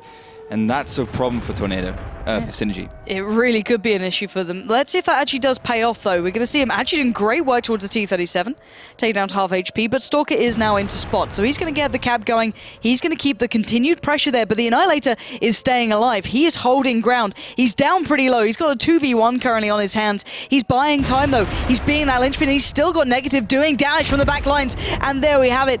Finally, the IS3 will fall of the Annihilator, and we will see Synergy gaining control, but here comes the counterplay in the center of the map. You've got the Armageddon going for the overmatch as well. This could be dangerous here. These guys are folding into position now. Zik and Vorsic going to try and take down that T-32. The Armageddon does find Winnie the Pooh, and slowly, one by one, Tornado Rocks are actually winning out in these fights, but finally, we see a bit of a halt. But for how long? This is the problem, and Synergy's starting to dwindle on HP. Yeah, they're really going down right now. I mean, Nidin and Zamika can only do so much, but the overmatch from Synergy there with the T-32 and the IS-3 of Mirloff and Iliot has been absolutely fantastic. Negative on reload because that initial volley to try and save the Armageddon, and Positive now coming into his own. Positive needs to be careful here. I've seen even 3v3s go badly for the defending side in this spot, and now this cap is going to be the biggest point of problem. Positive is now in danger. The Armageddon can't cross through. 3 seconds left. It looks like Synergy might have just been able to keep this one all tied up, all even, and I believe they had. Negative could not make the shot. Total Best takes him down, and that was a brilliant pickup from the attacking side, Synergy. Brilliant stuff, as you mentioned. Just, I think a lot of interesting play from Synergy. I think the 5100 from Tornado wasn't a great call, but at the end of the day, Synergy did it really well. First of all, they didn't commit to that Northern cap. I think a lesser team would have committed to that, regardless of the fact that the T-37 was killed there. But Synergy just said, okay, come to that Northern cap then. We'll go to that Northern cap, kill your T-37, get your T-37 killed, and we'll say, screw the Northern cap, we'll go towards the west side. And it's like, oh, the T-37's now useless. But I think the big point is that Tornado left that whole D1 to D0 line completely open. That allowed Iliot to go forward, and that gave Synergy the second option. And the T-32 is just an absolute beast in that position. It goes hull down, does a lot of damage against his two 5100s that push. The Annihilator's already dead by that point. Negative is on reload, even though he did as much work as he possibly could have done. And I think that last ditch attempt from Vorsic and Zik was a little bit brash and unnecessary, considering Negative was on reload. And I think, again, the biggest point is that the T-37 died for nothing. 2 points there. T-37 going down and then being completely unutilized and being completely irrelevant to the way the game unfolded. And that then allowing Synergy to get so much map control. That T-32 in a great position, as you pointed out, that Iliot, I believe it was, who was sat there, and just holding them back. Those 5100s were completely negated. They couldn't push through. The Annihilator does get picked up in the end. Negative couldn't quite negate that, and he was in a good spot, to be fair. I actually like that position to really complement where the Annihilator was sat. But regardless of it, it just, look how much it slowed them down here. So much damage came in just trying to cross through. Vorsic was down to, how much HP? I don't even know. He was down to absolutely nothing. Zik now has a 1v3 on his hands, maybe a 1v4 if Nidin actually peaked. Yeah. And there's nothing they could do. From that moment on, Synergy just had so much map control. Yeah, again, I think Vorsic and Zik pushing forwards was unnecessary because the IS-3s of Tornado actually pushing to the middle, so they should have just been better timing. Those 5100s should have been synced up with the IS-3s. If they came together at the right time, they would have been double barrage from both sides against Synergy, and they wouldn't have walked away with a whole angle of the map, a whole section of the map in control. So nice play from Synergy, adapting, trying new things, and realizing that they don't have to go all in. They can actually play more than one angle on Himmelsdorf, more than one method, and it worked out perfectly for them. Certainly did. But now, switch of the sides, of course, it kind of changes the game again. But these two are going toe-to-toe almost. Where do you put your money now? We're going to switch the coin, or switch this map around almost. Yeah, Tornado go on the attack and Synergy on the defense. I think Synergy looked a little vulnerable to the western side on defense on this map. against Virtus.pro. I think that was the one round they actually lost, was on the defensive side on that first round. Let's hope that they fix that. Imagine they fixed that issue or trained it a lot to try and get it down to a little bit more proficient way of playing it. And in my opinion, I think Synergy is going to walk away with this one. I think this is their game. Yeah, and I believe Danis out there, you're on Twitter using the hashtag WGLEU, backing Tornado Rocks at a 5-3 scoreline, saying you love the way this keeps going back and forward, but you think they will win it in the end. So keep those thoughts coming through to us, as it is 3-3 at the moment still. It's very even. And what do we make of how Synergy are beginning this one? Synergy, they are all the way towards the right side. This is actually what they've done before. This is a pretty normal tactic from Synergy. As I mentioned, the actual reason why they lost against Virtus.pro, but it might work twice. I mean, let's be honest here. Tornado, they like to play up the hill. They've got the MX-12T. They're not a team that wins those high pressure, very aggressive, outlandish tactics, but Stalker, again, getting caught out doesn't help Synergy at all, as he was spotting that middle area, and Tornado just expecting Synergy to be aggressive at the beginning, and then they'll probably try something different. And I love just seeing Stalker just individually. You can imagine little kind of cogs and wheels ticking over in his head, just trying to work out, how do we deal with this? What are Tornado Rocks doing? How are they going to try and overcome this? And this looks like a very classic Himmelsdorf if you went back maybe a year or so. Seeing that many players down on the 8 line in IS3s is something I've not seen in a good long chunk. But still, at the moment, it looks like Synergy is expecting this northeastern play coming off the hill. This could actually catch out whoever that is making a play off the back of it. I'm not too sure who it is up there, but still, on the other side of the coin, Vorsic could be in trouble, and he is actually going to receive a little bit of damage then, so ward it off. But was that worth gathering, that information, or is that almost irrelevant? Well, Synergy have good positions all around the map, so I don't think we'll see Tornado go for anything too brash, despite the fact that those 250-100s were spotted. In my opinion, Tornado just said, okay, we're going to set up for an early piece of aggression, because Synergy clearly knows that we're a team that doesn't deal with early aggression particularly well, and a team that, if they do decide to go aggressive early on in the match, do actually find some good results.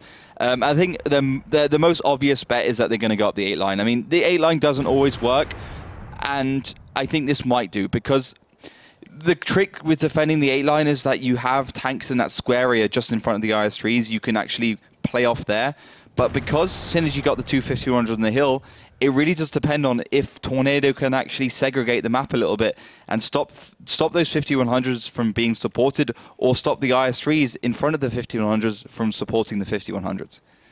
A lot to be seen. If that can be done, then it's not exactly an easy task. It sounds so easy when you say these things, Ollie. I know. But if I actually was playing this game, I'd be like, we get a lovely overview, being able to see everything, don't we? It's a little bit easier from our side. But regardless, looking at the IS3s, you're seeing Tornado Rock slowly gaining control here. The Annihilator and the Armageddon both starting to push across, both trying to get down that T-32 early on, but Milov is actually going to come through very quickly here, and this could be an issue. These two think they might have a free kill, but Ilya is going down low. You can see him now being picked up from both sides. The Armageddon, though, is now in that 1v1. The Annihilator has to deal with the IS3. This could go either way, but it's looking like maybe Tornado Rocks could lose some players, but no. Streko comes in with a big performance again, but Winnie the Pooh taking a lot of damage. This could be a massive brawl here. Well, Winnie the Pooh actually being in the middle wasn't good for them, and right now, Tornado Rocks are certainly in the driving seat. They really are, and they're taking the reins on this one. Negative finding Stalker, and Synergy looking weak here, down to 4 tanks. This could go terribly. Vorsic just challenging out that 5100. He's down to a one-shot. Maybe he can make up for this time. The Annihilator's a little low as well, but HP all are overall drastically in favor to Tornado Rocks. They're 4.5k against 3.2. Positive, great supporting fire from the back lines, and I don't know how Vorsic is still alive, but Streko coming in from the hill. You got Total Best finally taking down the Annihilator, but it gave time for Streko to take down the 5100. This is back and forwards, and Synergy are holding on by a very, very thin margin. Oh, but they just sacrificed so much there to take down Total Best, for Total Best to go forwards even. 3 versus 4. I think Tornado Rocks are in a pretty good position. Maybe the fact that they're not hull down, they're a little bit vulnerable to attack, wouldn't help them out, but they still got Streko, you know? In my opinion right now, Streko is the main point of play for Tornado. They could just use him, they can just push him into a situation, they can get the overmatch and not have to worry about anything else. Nice play there by Nidin, poking his head around, making Zik not challenge onto Milov, which allows Positive to come in. Oh, this is still so dangerous. Total Best and Nidin, last 2 alive. Now, they are on the defending side, bearing in mind. So they have 2 minutes and 4 seconds to keep hold of this unless the cap does begin. Now, Nidin he's got a lot of HP, but he can't really run anywhere. He's pretty much surrounded, but Total Best has options. Does he stay? Does he go? Does he try and do a little bit of damage? What can he achieve? 2v4. Nidin being careful, but look at this Streko again. You said he can be such a imperative member, and great fold from these guys. These 3 tanks perfectly timing it so they can do the maximum damage, receiving the minimum amount, and Streko has been absolutely outstanding this game, even in such a smaller tank compared to the others. But now Total Best, 1v4. He has all shells available, 1.3k damage, but there's a lot of HP still left with Tornado Rocks. 2k left on the board. Let's see what he can achieve here. We've got Zik. Oh, nice little pick up towards negative at least. That's a 5100 down. He knows where Zik is now. Streko on positive, going to start pushing the right flank. Turret already turned. He's expecting this. The MX-12T might be in trouble here. He's got a little bit of cover if he wants to utilize it, but no. Oh, he doesn't expect Streko again. Look at this guy. So good at just doing those little tiny pieces of damage, but putting Total Best into a position he cannot handle, and Streko again delivers, and that's just brilliant individual play, coupled with the team working around it, and Tornado Rocks picking up another one. Yeah, I mean, Streko has really been stepping up for his team. For the last 3 match days, we've been saying, oh, Streko getting caught out early on, Streko dying, but now Streko's not dying, he's in his own element. He seems to be doing very well in those tier 6 tanks, finding the right angles, playing at the right time, being aggressive, being cheeky, really being a big thorn in the side for Synergy right now. But I quite like the way Tornado just went in for it. They saw Iliot in that T-32 hull down. They just took him down, you know, straight away. No messing around. Just go straight for him.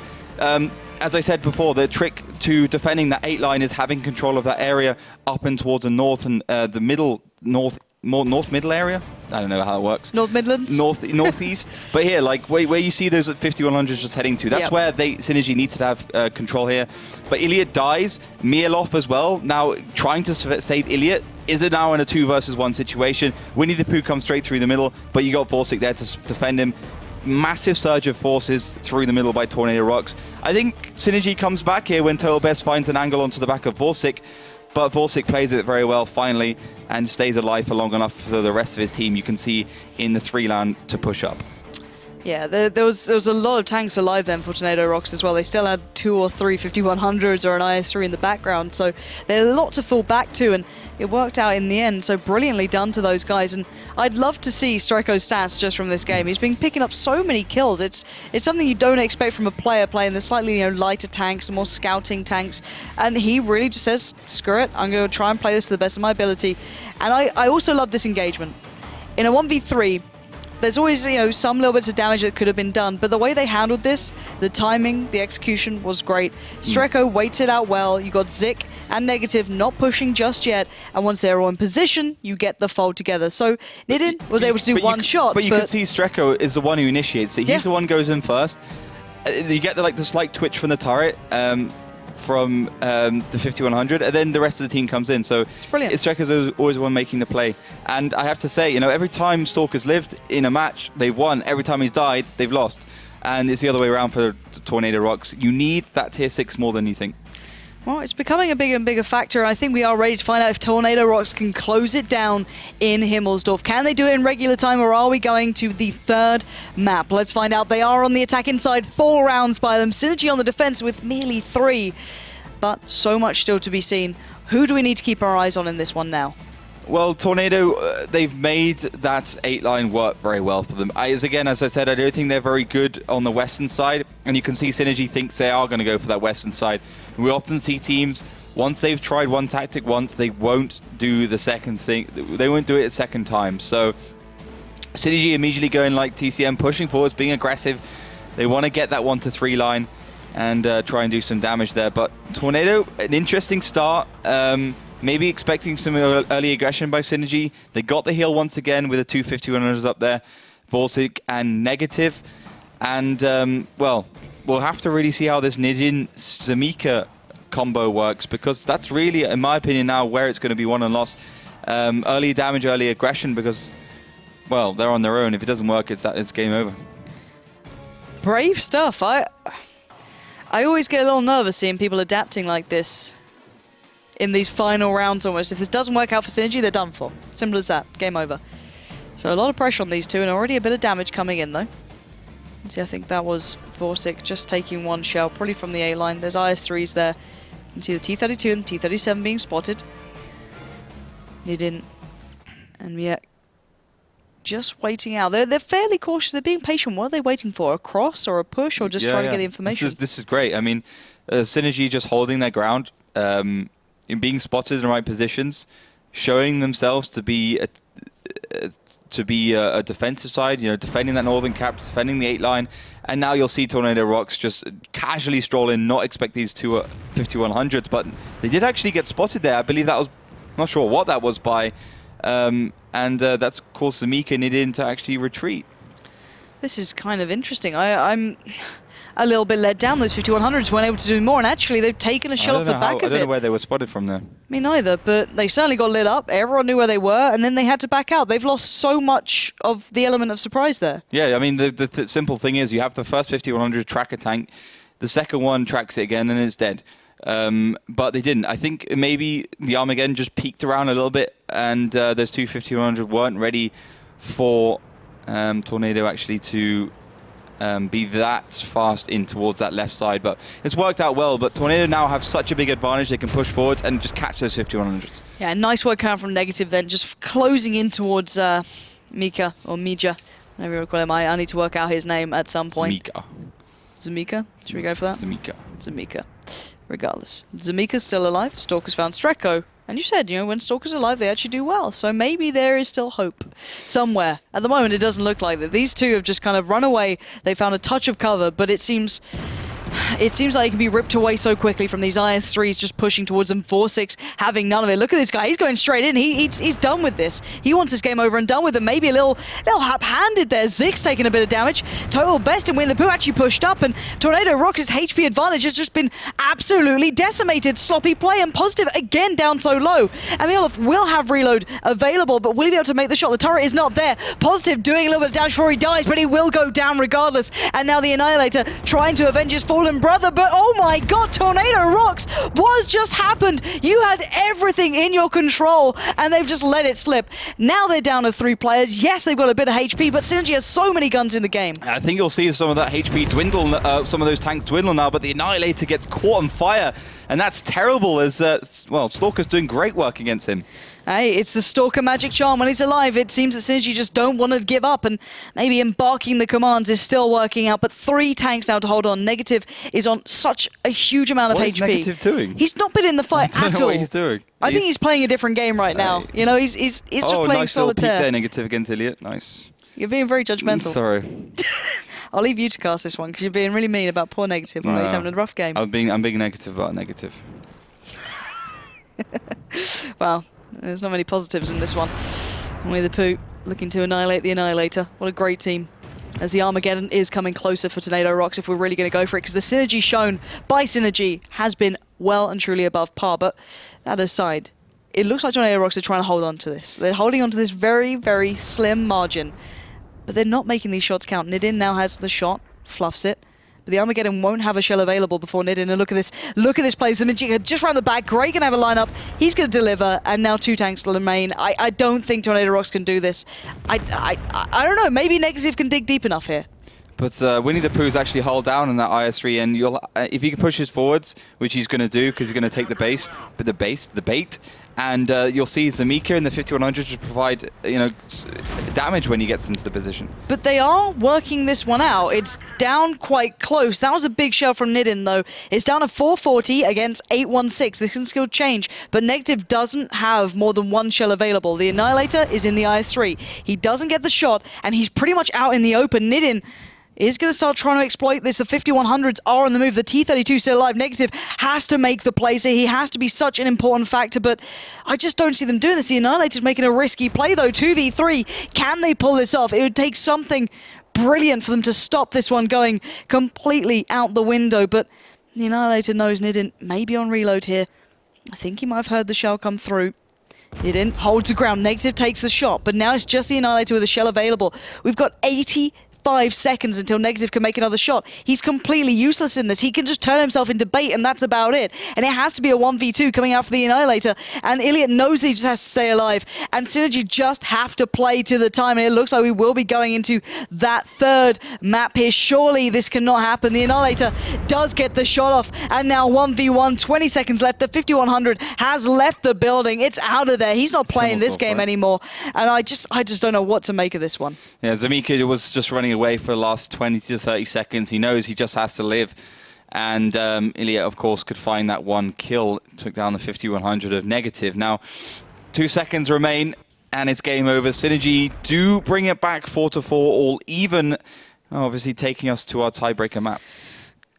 And it's going to be steps as a tiebreaker map. Not something that I expected to be a decider here. I thought it'd be closed out in that game, if I'm honest. It looked like everything was in their favor. Absolutely everything was in their favor at that point. They were up so much. How the hell can you lose that? But it's the same situation when Synergy were defending and they got a tank taken down and they still managed to win it. Tornado basically take down a tank of Synergy. No, again, the same thing twice happens. I mean, it just seems to me that, like, I don't know, in that match, Tornado with the 250-100s, you know, Tornado with the 250-100 going forwards, they were very good. There's Negative, Vorsic for a while, and then they seem to creep back. You got Nid in there, Zamika in the 5100. Zig managed to spot them out somehow. And then this is where I thought Tornado had it. They do great damage to the back of those 5100s, take them down to absolutely nothing, and then Tornado just stop. And you can see Winnie the Pooh, Mielov, and Total Best immediately start to circle around. Not enough pressure there from Strecker up onto the hill. And maybe just the bait from Synergy just drags Tornado into an awkward position, and they stay there. I don't know how you can lose games like that, if I'm honest, when it's so in your favor and you're such an experienced side. I don't know how it becomes possible. I genuinely don't. Tornado Rocks, throughout all of this, had a great advantage. They had two tanks on the run out position. Gets set alight, and the Annihilator just gets set alight. That's a big deal, you know. Two tanks being set alight, and I think one of them, I think the Annihilator gets his Amarak taken down. But it's also the fact that they seemed so confident that at this point it all changed around. They seem to think, okay, well, we've got these two tanks so low, we just need to commit. We just need to go for the plays, and they kind of did, but they just lost so much, and they weren't able to make the kills. They kept the HP, 3 tanks here, with a drastic amount of HP against, you know, slightly dwindling numbers, but Synergy with 2.2k clinged on to this. I think as well, you know, Tornado Rocks made the fatal mistake of not getting that middle area. Synergy won this because of that middle, the courtyard. You can see where Winnie the Pooh and the Annihilator are fighting off. Tornado realized their mistake and try and rectify it, push in, and just get absolutely destroyed because Synergy have that place, they have that position, and as I mentioned at the beginning of this matchup, Synergy are a very good positional team, and that's why they won it. And Nidin and Zamika are still alive. That's what Tornado were going for, those two. They took the bait of that nice little French AMX 5100 derriere, and it proved too much there. Synergy, they did well. I mean, let's be honest here. They lost a tank early on. They managed to win it, and they do the same thing again here, basically. And fantastic work all around, I think. So, while this plays out, let's turn our attention towards steps because it's the deciding map, and I don't think there's much to separate these two. We've seen mistakes from both. Yeah. We've seen brilliance from both. We've seen individuals play well, make errors, Vorsic.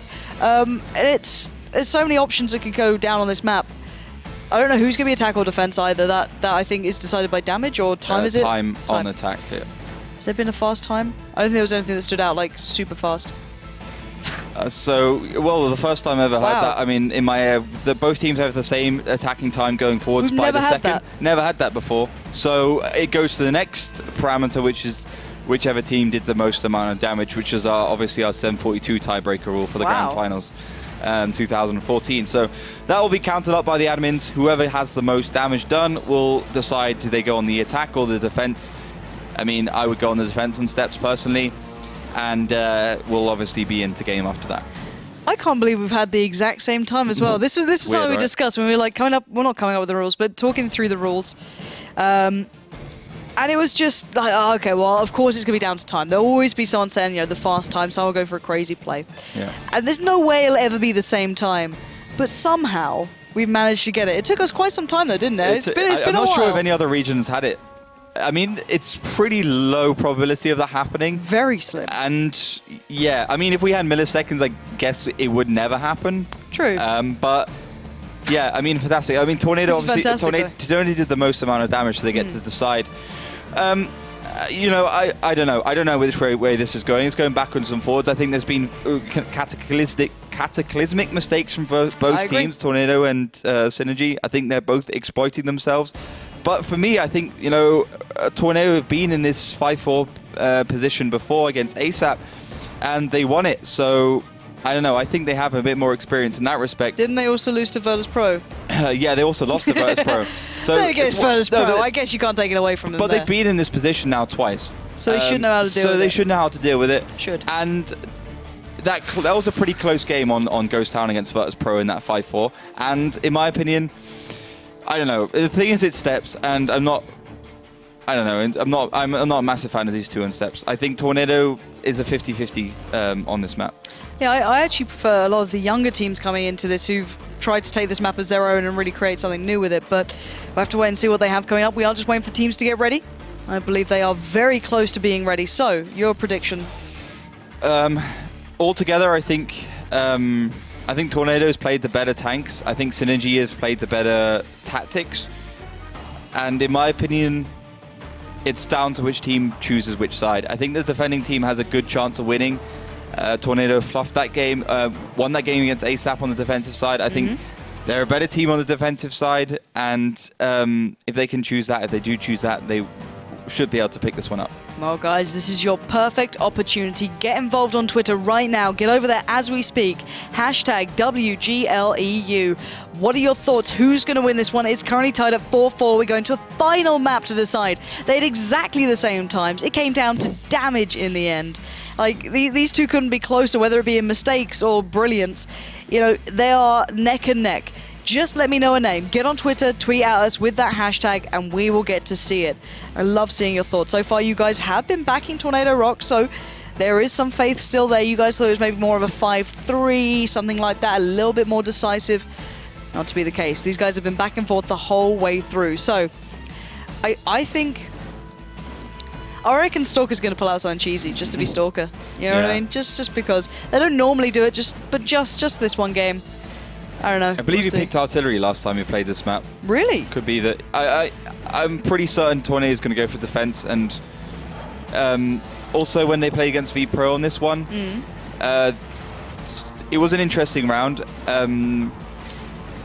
They baited Virtus Pro into the middle. They set tanks up in through the middle area, through the road that crosses the northern cap to the southern cap on random battles at least, and they just baited Virtus Pro into the middle. I don't know. We'll have to see that happens twice. I'm not sure. So many options available, guys. I don't know what to say. You have to help us decide, though. I think I kind of agree. It could be Tornado Rock's map if they get the right side. But the teams are loading in, so let's get ready for that final map, which is going to be Steps.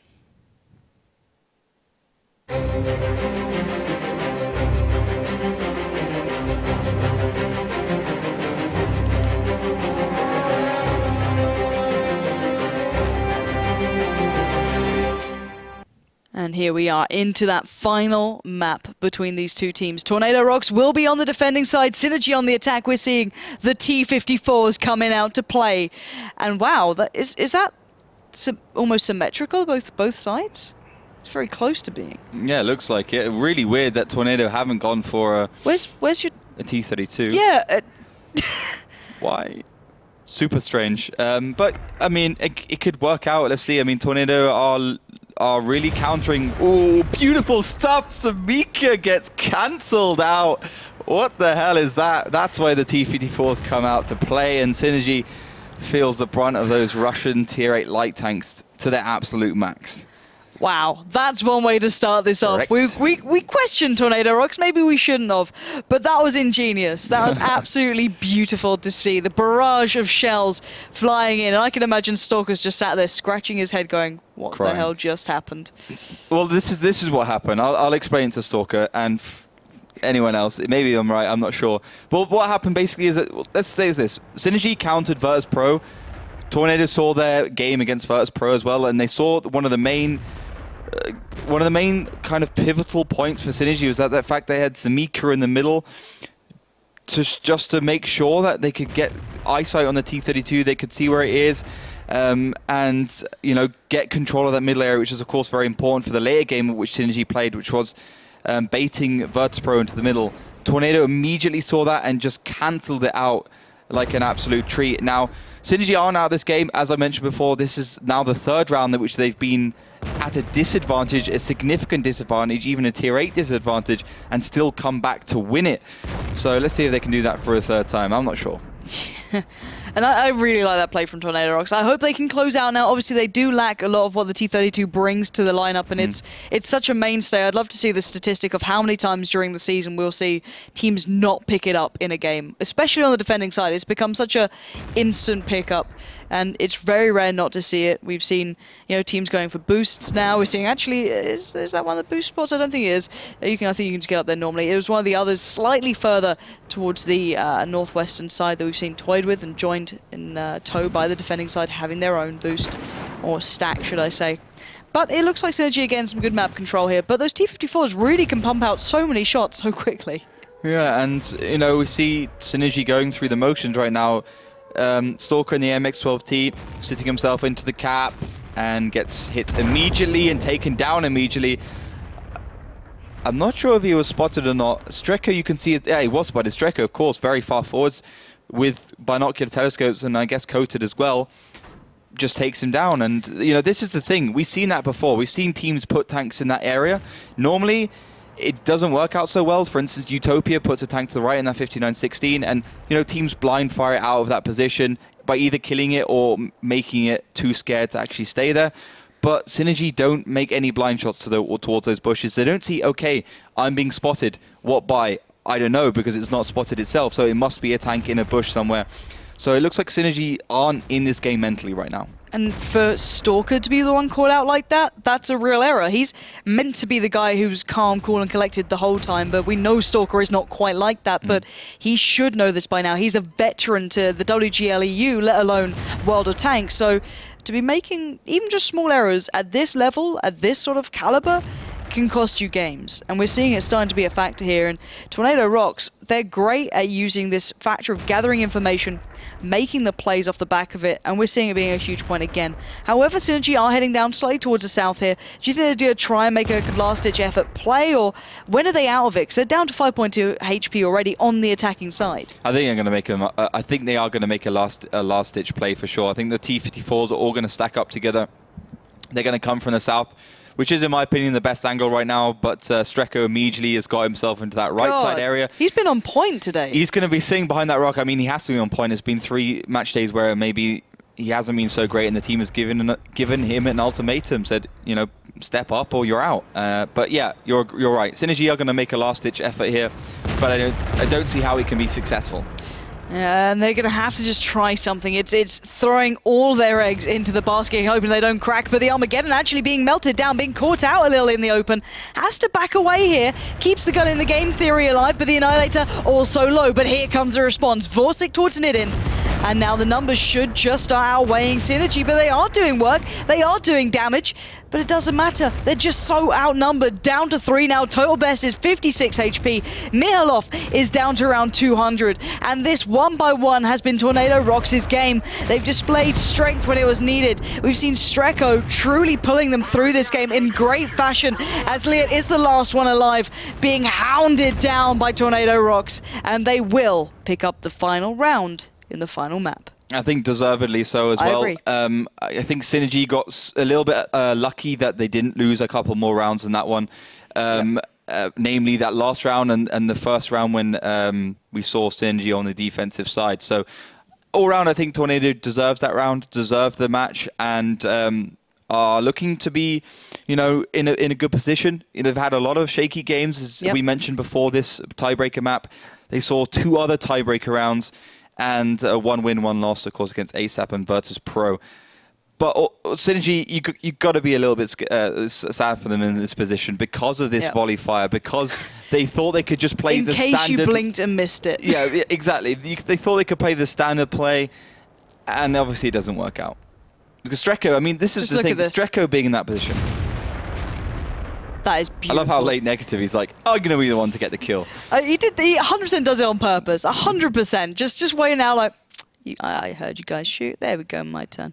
But no, it shows that if you do your homework, if you work out what teams do, it pays off for you. We saw that Synergy were one of the benefactors of that theory in their previous game against Virtus Pro. But when you show all of your cards, someone else will go, all right, if that worked against Virtus Pro, I'm going to have a little notice and see what we can work out. That's a perfect example of it. But credit where it's due, I'm really impressed with Tornado Rocks. They've come into this, not a team who's got all of the big names. They've got some. They're not exactly a brand new team here. There's no saying that. But they've come out and they've looked like a real contender. And once again, they held the numbers here. They kept the information going. And by this point, they already had such a tank advantage by now. They kept their HP pool nicely stacked up. They didn't overpeak too much. The Armageddon here gets a little bit too aggressive. But at this point, you've got to feel the game was already in their hands. Yeah, for sure. You can see because of Streko's position, who has been an absolute beast, my stand-up player, my MVP for this match, specifically for knowing the positions, knowing where to go, obviously taking direction from his team. But I like the way he's developing through the season right now, and I'm really looking forward to see, okay, is he going to step on the next round even more? But yeah, as I mentioned, Tornado, a solid round, a team now hopefully who can get themselves into some clear waters and not being these 5-4 situations. Because you got to remember as well, Synergy did take a point off them in that match because of the tiebreaker rules. Correct. But then again, I always look at this in the perspective of, okay, let's remember what it's like normally at the end of the season. So we get to it's like, okay, there's like 12 teams now. Suddenly there's 12 teams all tied on like the same points, or maybe exceedingly close on the middle of the table trying to qualify. We always had Virtus Pro being ahead of everyone on the online phases. Just below them, there's always your 3 favorite teams, and then everyone else was so close on points. But I feel that this season, it's going to be a little bit more interesting. I think that the tiebreakers are more exciting because you're seeing actually teams like Tornado Rocks, even though they do pick up and lose a couple of tiebreaker games, doing that against really good teams. You've got them, getting extremely close to Kaznas or your Virtus Pros or your Synergies and taking the wins. I think that is going to be a huge factor at the end of the season. That's going to bring a lot of the top dogs down a little lower and maybe into more of a manageable size. But anyway, we still have 2 more games to come up this evening, so rather than keeping you guys waiting too long, we're going to head to a very short break. However, when we return, I can assure you the games are going to be incredible. We've got ASAP up against Penta, and the big question is Penta on point? ASAP have stepped up their game. Let's see if Penta can handle it.